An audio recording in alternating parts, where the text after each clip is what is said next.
Ya, pemirsa, Peri Warjio mundur dari posisi Gubernur Bank Indonesia 3 tahun sebelum masa jabatannya usai tahun 2028. Kini masyarakat kita semua menanti siapa saja nama-nama yang akan diajukan Presiden ke DPR untuk menggantikan posisi Gubernur Bank Indonesia. Kita akan membahasnya bersama dengan anggota Komisi 11 DPR RI, Kamru Samad. Kang Samad, selamat pagi.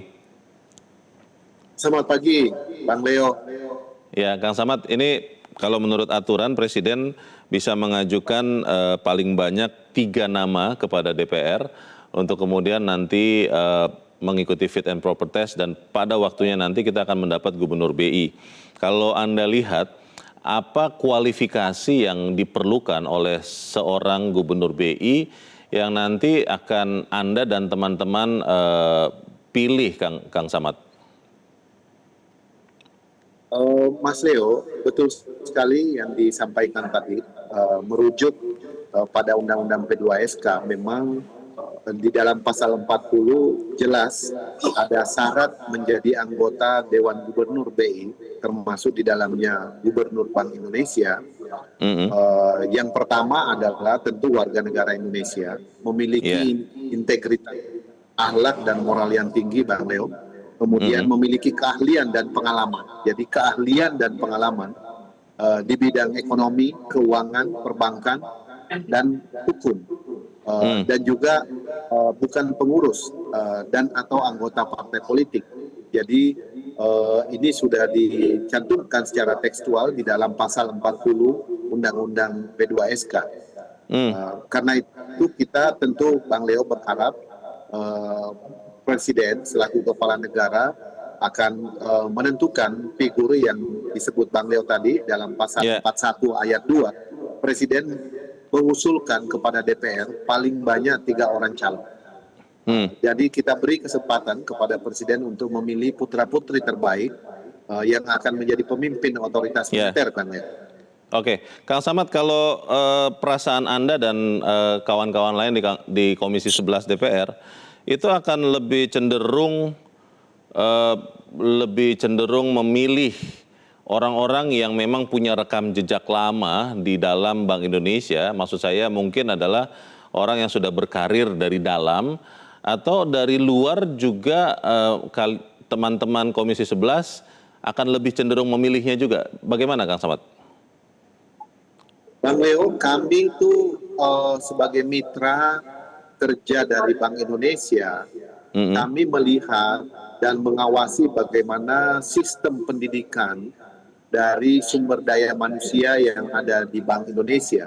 Jadi Bank Indonesia membangun satu sistem pendidikan, mulai dari pola rekrutmen sampai dengan diklat pendidikan dan latihan, sampai dengan penugasan, mutasi, promosi, dan seterusnya.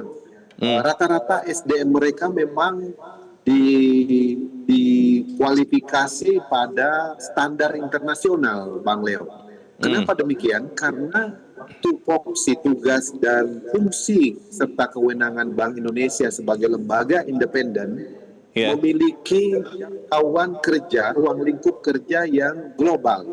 Makanya itu Bank Indonesia memiliki perwakilan di New York, di London, di Shanghai, di Tokyo, dan di berbagai sebagai fungsi intelijen keuangan, intelijen market sekaligus dalam rangka mendapatkan up-to-date perkembangan.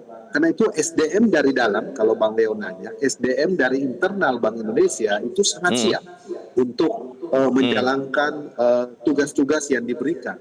Dan mereka juga merit sistemnya itu sangat kuat, SOP-nya itu sangat taat. Sehingga kami percaya bahwa SDM internal Bank Indonesia itu memiliki kesiapan untuk memimpin jalannya organisasi di Bank Indonesia. Tetapi juga Bang Leo, sebagai tambahan bahwa dalam menjalankan fungsi sebagai otoritas moneter, Bank Indonesia juga memiliki ekosistem kerja. Salah satunya adalah KSSK, jadi Komite Stabilitas Sektor Keuangan. Di dalamnya ada Kementerian Keuangan, ada Otoritas Jasa Keuangan, ada LPS. Nah, institusi-institusi ini juga memiliki SDM yang unggul dan memahami tentang syarat yang dituangkan di dalam P2SK itu, Bang Leo. Kang Samad, kalau saya mau menyebut nama ya, ini kita bicara seorang Destri Damayanti yang saat ini menjadi pejabat gubernur sementara Bank Indonesia. Banyak orang mengatakan cocok karena sudah punya banyak pengalaman, pernah komisioner di LPS juga, kemudian juga pernah menjadi di sektor swasta, meskipun swastanya milik negara di Mandiri. Ini Bu Destri dikatakan sosok yang tepat karena sudah ada di dalam, sehingga diharapkan gejolak itu tidak ada ketika Bu Destri misalnya yang dipilih jadi gubernur Bank Indonesia. Pandangan Anda bagaimana, Kang Samad? Bang Leo, jadi sosok Bu Destri ini adalah bagian daripada tim Dewan Gubernur yang menahkodai Bank Indonesia di masa-masa krisis. Salah satunya ada krisis COVID tahun 2020-2021. Dan di situ Bank Indonesia mampu melahirkan bauran kebijakan. Dalam hal ini pembiayaan terhadap kebutuhan pemerintah, kebutuhan negara di saat negara kehilangan penerimaan akibat COVID-19. Dan sosok ini sudah tertempa dari berbagai aspek, ya, dalam segi pembenahan kelembagaan, dari segi operasi moneter, kemudian dari segi koordinasi lintas sektoral, lintas kementerian dan lembaga, kemudian dari segi relasi di forum-forum internasional, forum global juga sudah beliau miliki. Nah, tinggal kita lihat keputusan apa yang akan diambil oleh Presiden Prabowo selaku kepala negara, Bang.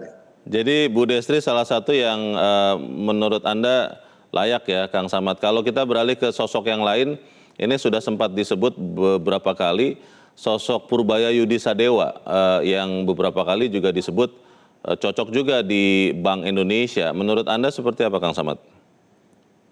Bang Leo, sosok yang Bang Leo sebutkan juga adalah sosok yang bagian daripada ekosistem otoritas moneter melalui KSSK.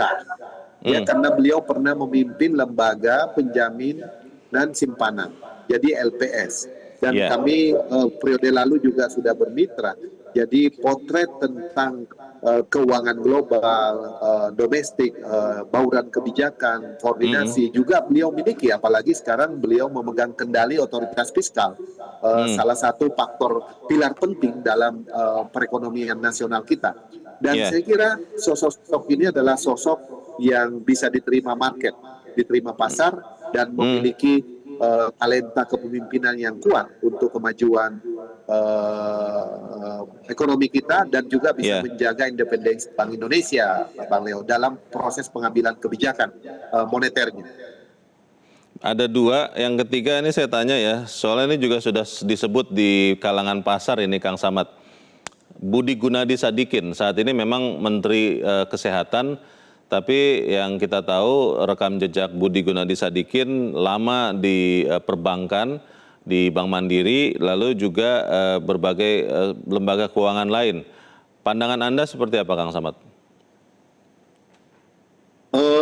Figur itu kebetulan kami belum pernah berinteraksi secara langsung, karena beliau memimpin Bank Mandiri sebelum 2019 ya.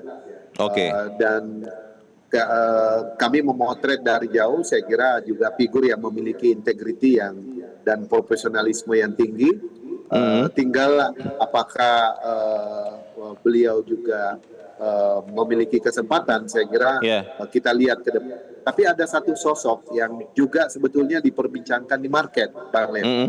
Apa itu? Siapa, Kang? Yaitu Mulyaman Hadad. Saya mendapatkan potret dari market kita mengenai sosok ini, pernah menjadi Dewan Gubernur Bank Indonesia, dan juga pernah memimpin otoritas jasa keuangan di periode pertama sebagai perintis di mikroprudensial. Iya, itu disebut juga. Menurut Anda layak juga, Kang Samad? Semuanya memiliki kompetensi, Bang Leo. Jadi putra-putri kita ini banyak sekali yang memiliki kompetensi, Bang Leo. Di bidang ini, tinggal yang mana yang menjadi yang kesesuaian antara visi misi pemerintah ya ke targeting ke depan atau KPI Oke. yang akan dicapai, itu yang lebih Ya, ya. friendly ke market. Nah, Bang Leo, Hmm. kira-kira kita lihat Satu mana yang lagi, akan dipilih oleh Kang Samad yang juga dibicarakan di pasar, sosok Thomas Jiwandono. Menurut Anda seperti apa peluangnya untuk menjadi gubernur BI, Kang Samad? Nah, saya kira kalau Pak Thomas ini beliau baru punya kesempatan dalam 2-3 tahun ini di dalam otoritas fiskal lebih kurang 2 tahun, dan beliau baru saja masuk di otoritas moneter. Saya kira beliau memiliki integritas yang baik dan Oke. pembelajar cepat, dan juga berasal dari latar belakang keuangan yang mumpuni. Tetapi saya kira beliau perlu waktu untuk terus belajar tentang kebijakan moneter, bauran kebijakan, terus Baik. dalam fungsi Baik. koordinasi Iya. dalam perumusan kebijakan. Begitu. Kang Samad, saya tidak mau mendahului Presiden tentunya, tapi kalau menurut perkiraan Anda, apakah Presiden akan memaksimalkan tadi kemungkinan 3 nama yang diajukan, atau memang nanti akan menyerahkan hanya 1 nama saja, karena mungkin ini sudah ada pembicaraan sebelum proses itu. Yang mana, Kang Samad? Ya, kita juga sama Bang Leo, tidak ingin mendahului keputusan Presiden, tetapi undang-undang membolehkan Presiden mengusulkan kepada DPR paling banyak 3 orang calon.